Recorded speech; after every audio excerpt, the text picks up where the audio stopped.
Good morning বন্ধুরা, সকাল সকাল চলে এসেছি আবারও একটা মিনি ব্লগের সাথে। আর এদিকে ঘড়িতে 7:30 বেজে গেছে আর বাইরেটা দেখো রোদ একদম ঝকমক করছে।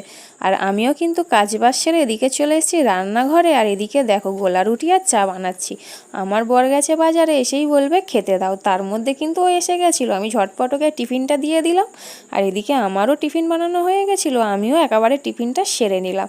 আর এদিকে দেখো বাজার থেকে নিয়ে এসে হচ্ছে সারা মাসের বাজার যা যা লাগে, যেহেতু মাস শেষ হয়ে গেছে। আর এদিকে নিয়ে এসেছিলো সবজি বাজার। তো চলো ঝটপট এগুলো গুছিয়ে নিই, তারপর রান্না বসাবো।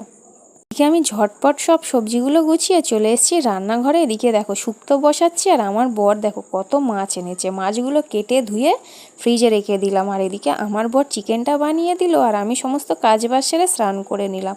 আর ঘড়িতে প্রায় 3টে বাজতে যায়। তো এদিকে আমি খেতে বসেছি, আর দেখো মুষলধারা বৃষ্টি এসেছে। তো যাই হোক, এদিকে হয়ে গেছিলো রাত, আর রাতে একটু রুটি